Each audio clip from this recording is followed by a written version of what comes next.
கரெக்டாக இருக்கா? எல்லாருக்கும் அன்பான மாலை வணக்கம்.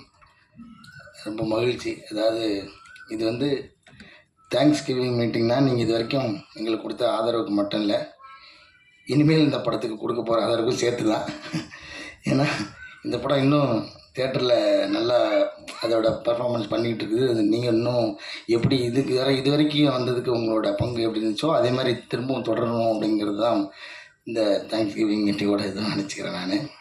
ஏன்னா இது வந்து எனக்கு ஒரு நம்பிக்கை இருக்குது, இன்னும் ஒரு நம்பர் என்ன சார் வரும்னு.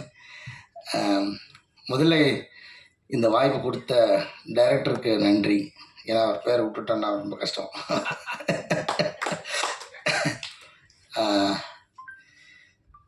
அப்புறம் ஃபஸ்ட்டு வந்து இந்த படம் ஆரம்பிக்கும் போது நான் கொஞ்சம் போர் அடிச்சேன்னா இன்றைக்கி ஒரு நாள் அட்ஜஸ்ட் பண்ணிக்க, வேறு வழி இல்லை. இன்றைக்கி ஷூட்டிங் லீவ் போட்டு தான் வந்திருக்கேன். மற்ற படத்துலலாம் எஸ்கேப் ஆகிடுவேன், இதில் விட மாட்டேன்ட்டாங்க, கண்டிப்பாக வந்தே ஆகணும்னு சொன்னதுனால. இது ஃபஸ்ட்டு அபிஷேக் ராஜா, அவர் மூலமாக தான் எனக்கு டைரக்டர் தெரியும், அங்கேருந்து தான் ஆரம்பிக்குது. ஸோ அபிஷேக் ஒரு நாள் கதை கேட்க சொல்லி அது ஏற்கனவே சொல்லிட்டேன் நினைக்கிறேன். அந்த கதையை கேட்டுட்டு அதுக்கப்புறம் கதையை கேட்குறதுக்கு முன்னாடி முதல்ல டைரக்டரை பற்றி சொன்னார், அப்புறம் அந்த கதையை பற்றி சொன்னார், அந்த கதாபாத்திரத்தை பற்றி சொன்னார். அது எங்கள் அப்பா மாதிரியே இருந்துச்சு. சரி, இதோட நமக்கு ஒரு நல்ல வாய்ப்பு இது கிடைக்க போகிறதில்ல, நம்ம அவர் கூட வாழ்ந்ததுக்கு அவராக வாழறதுக்கு ட்ரை பண்ணணும் அப்படின்னு சொல்லி இதுதான் அந்த ரோல் பண்ண முடிஞ்சது. நெருக்கமாக இன்றைக்கி எல்லோரும் இல்லை, இந்த படம் சம்மந்தமாக எந்த மேடலையும் எங்கேயுமே வந்து நான் வந்து அழுதுடவே கூடாதுன்றதில் ரொம்ப கான்சியஸாக இருந்தேன். இது இப்போ வரைக்கும் மெயின்டைன் பண்ணிட்டேன், இனிமேலும் மெயின்டைன் பண்ண நினைக்கிறேன். ஏன்னா இது ஆடியன்ஸ் வந்து பயங்கரமாக இதை ஊடுருவி பார்த்தாங்கன்றதை நான் வந்து தேட்டருக்குள்ள நாங்கள் போகும்போது பார்த்தோம். அந்த முதல் ஷோ தேட்டர் விசிட் போனப்போ என்னை கட்டி பிடிச்சிட்டு ஒருத்தர் லிட்டரலாக என்னோடய சட்டை பின்னாடி நினைஞ்சிச்சு, அவ்வளோதான் அழுதார். அப்புறம் என்னோடய ரொம்ப நெருங்கிய நண்பர் டாக்டர் முருகேஷ் பாபு, ஒரு டைரக்டர் ஆகிட்டார், ஒரு படம் ரிலீஸ் ஆக போகுது, அவரும் இந்த சம்பவத்தை பண்ணார். இந்த மாதிரி எண்ணிக்கை இல்லாத ஆடியன்ஸ் நேரடியாக நம்ம போய் பார்த்ததில் இருந்துச்சு. நம்ம வேறு எதுவுமே பண்ணல, அந்த ரோல் ஓரளவுக்கு ஜெனுவனாக பண்ணதுக்கு ட்ரை பண்ணோம். அது வந்து இவ்வளோ பெரிய இம்பேக்ட் க்ரியேட் பண்ணணும்னு எனக்கு தெரியாது. இது ரொம்ப ஃபஸ்ட் டைம் எனக்கு இந்த மாதிரியான உணர்வுகள் வந்து சேர்ந்துச்சு. அதாவது ஒரு கண்ணீரை பதிலாக சொல்கிறது, அப்புறம் வந்து பெரிய ஒரு வரம்.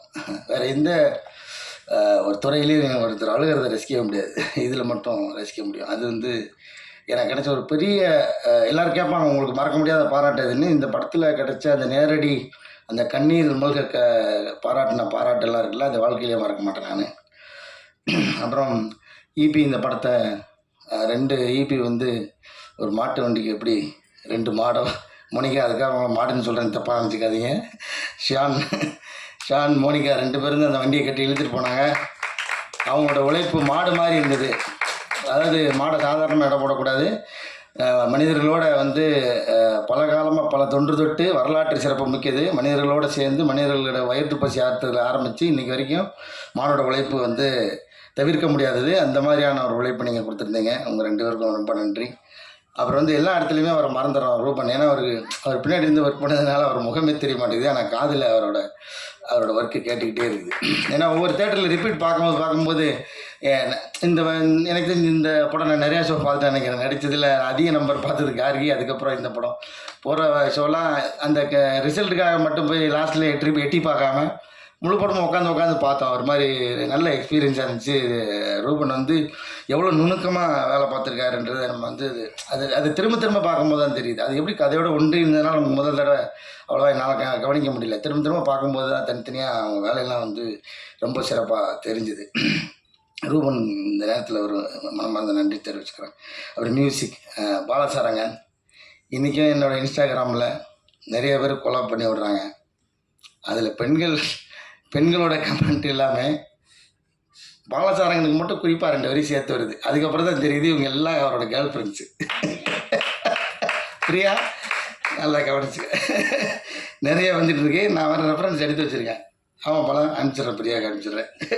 என்னோடய ஒர்க்கு அபாரமானது. இதில் வந்து குறிப்பாக வந்து வடிவேலு சாருக்கு நன்றி சொல்லணும். அவர் வந்து அவர் நடிக்காத இன்னொரு படத்துக்கு குரல் கொடுத்து பாடியிருக்காரு. எங்களுக்கு அது ஒரு பெரிய, நாங்கள் ரொம்ப பெருமையாக அதை நினைக்கிறோம். அப்புறம் வந்து ஸ்னேகன் சார், லிரிக்ஸ் எழுதின ஸ்னேகன் சார், அப்புறம் வந்து எஸ்பி சரண் சார், அப்புறம் வந்து என்னோட ரொம்ப ஃபேவரட்டான கேஜி இது விஜயசாஸ் சார். அவர் வந்து உருகி பாடியிருந்தார் அந்த பாட்டு. ரொம்ப நன்றி உங்கள் இசை டீமுக்கு வந்து ரொம்ப நன்றி. அப்புறம் சத்யராஜ் சார், இந்த ரோல் அதான் நம்ம உள்ள சின்ன வயசில் பார்த்து பயந்து சிரித்து எல்லாமாவும் அவரை வந்து கொண்டாடியிருக்கோம். அவர் கூட எப்படியாவது நடிச்சிட காம்பினேஷன் இல்லாத எனக்கு கொஞ்சம் வருத்தம் தான். எனக்கு கூப்பிட்டுருந்தா சுப்பிரமணியன் ரோல் கூட நடிச்சிருந்துருப்பேன் நான். எனக்கு அவ்வளோ பிடிக்கும். எனக்கு சுப்பிரமணியன் இந்த படத்தில் ரொம்ப ஃபேவரட்டான ஆக்டர் சுப்பிரமணியன். அவரை நான் வந்து நிறையா ஷூட்டிங்கில் பார்த்துருக்கேன். அவர் ஸ்க்ரீனில் அவரோட ப்ரெசன்ஸை நான் பார்த்ததில்லை. இந்த படத்தை சார் இதுக்காக ரொம்ப நன்றி சார். எனக்கு அந்த பாட்டிக்கு அந்த ரோல் கொடுத்ததுக்காகவும் அவர் சுப்பிரமணியன் அந்த ரோல் கொடுத்ததுக்காகவும் உங்களுக்கு ரொம்ப ரொம்ப நன்றி சார். ஏன் சார்பில் சாரி அவங்க சார்பில் நான் நன்றி தெரிவிச்சுக்கிறேன் சார். சத்யராஜ் சாருக்கு இந்த இடத்துல ரொம்ப ரொம்ப நன்றி. அப்புறம் கோ ஆர்டிஸ்ட் லிஸ்ட் இப்போ ஞாபகம் இருக்குது, ஷெல்லி. அவங்க வந்து அதை இப்போ சொன்ன மாதிரி கையில் புக்கோட வந்துடுவாங்க. நமக்கு அதுவே பதட்டமாக இருக்கும். அவங்க ஏன்னா ரொம்ப தரவாகிட்டாங்கன்னா நம்ம கொஞ்சம் கேப் விட்டோன்னா அவங்க அடித்து ஸ்கோர் பண்ணிடுவாங்களேன்ற பதட்டத்திலேயே தரவங்களோட நடிக்கிற மாதிரி இருக்கும்.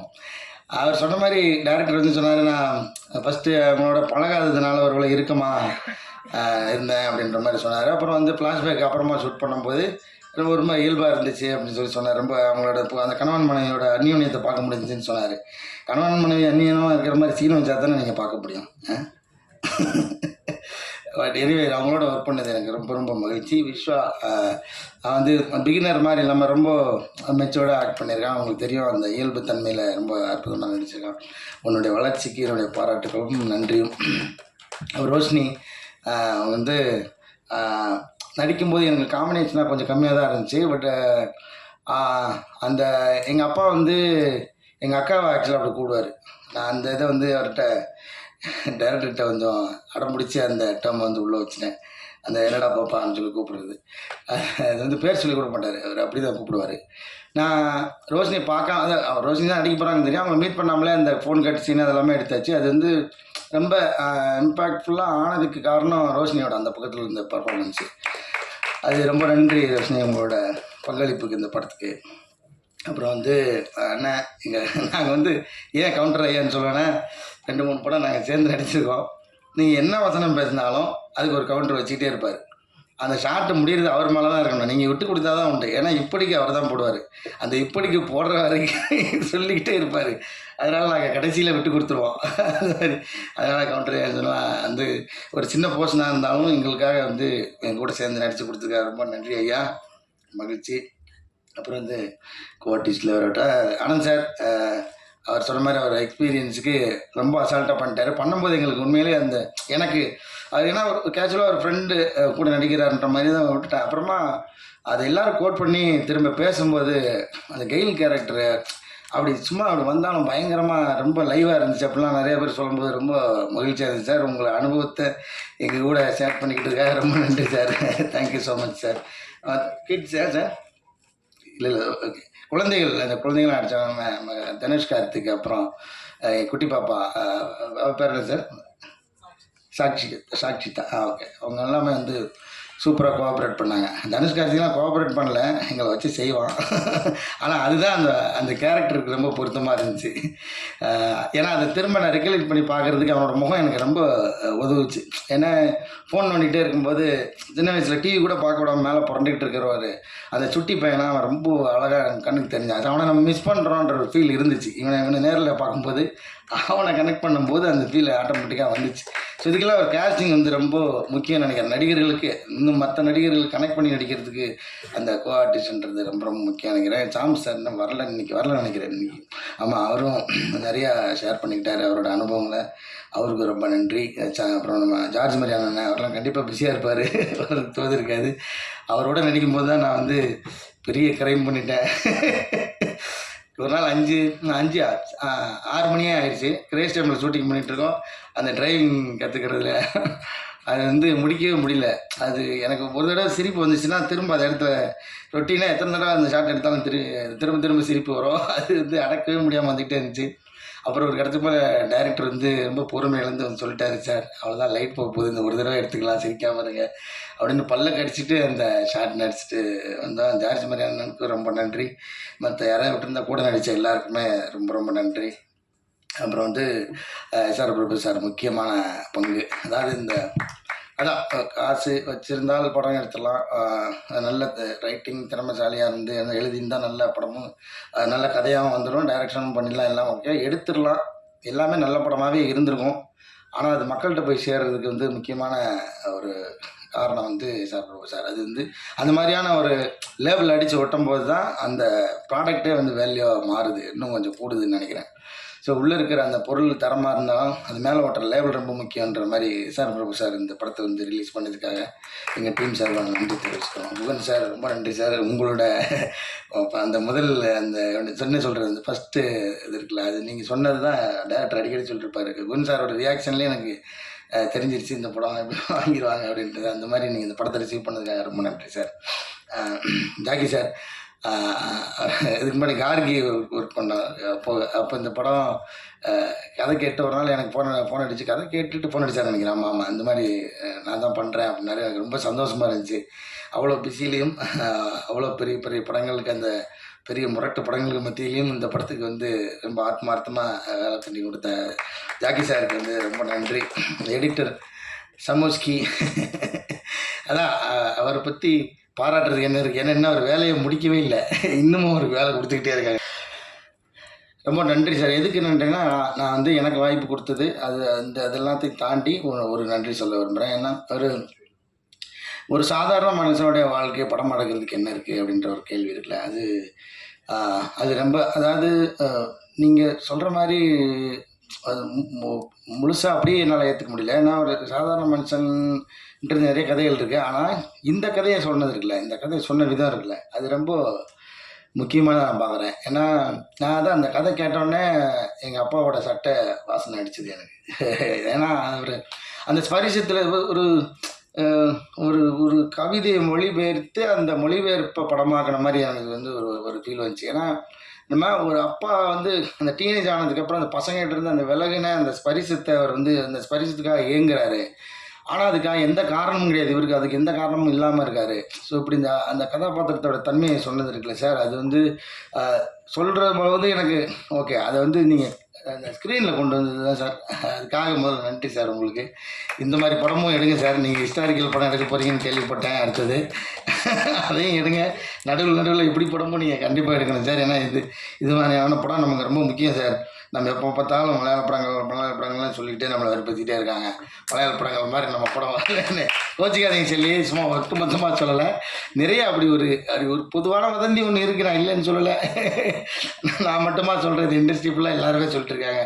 இப்போ ஒரு மலையாள படம் வந்திருக்கு பார்த்தியா, சரி இருக்கட்டும், அங்கேயே எல்லா படத்தையும் நீங்கள் பார்க்குறீங்களா அப்படின்னு வந்து அதை கேட்பேன். அப்படி எனக்கும் ரொம்ப மலையாள படங்கள் நிறையா பிடிக்கும். அதுலேருந்து நிறைய ரெஃபரன்ஸ் எல்லாம் நான் வந்து படம் பார்த்துருக்கேன், அதெல்லாம் சொல்ல. அந்த மாதிரி நம்ம அந்த மலையாள படங்களவே நம்ம சொல்லிக்கிட்டே இருந்ததுக்கு அந்த மாதிரியான படங்கள் எடுத்ததுக்காக உங்களுக்கு நன்றி சார். இதை மாதிரி அப்புறம் எனக்கு வந்து என்னென்னா, அது ஒரு இப்படி ஒரு அச்சீவ் பண்ணிட முடியும் அப்படின்னு நீங்கள் நிரூபிச்சிங்களா சார். அது வந்து நிறைய பேருக்கு ஒரு நம்பிக்கை கொடுத்துருக்கேன் நினைக்கிறேன். அதுக்காக உங்களுக்கு நன்றி சார். இப்போ எனக்கு அதான் நான் இந்த படத்தில் நடித்து உள்ளேருந்து சொல்ல, இது வெளிலிருந்து நான் அவங்கள பார்க்குற பார்வையாக தான் நான் சொல்கிறேன். இது மாதிரி நிறைய பேருக்கு இனிமேல் இந்த ஒரு புது முயற்சி எடுக்கணும், ஒரு எளிய மனிதனுடைய கதையை வந்து இயல்பான ஒரு இதில் வந்து எடுக்க முடியும், அது வந்து அதை வந்து வியாபாரமாகவும் ஆக்க முடியும், அது வந்து இந்த லாபமும் சேரும் அப்படின்றத நீங்கள் காமிச்சதுக்காகவும் நன்றி சார். ரொம்ப நன்றி. யார் பேர்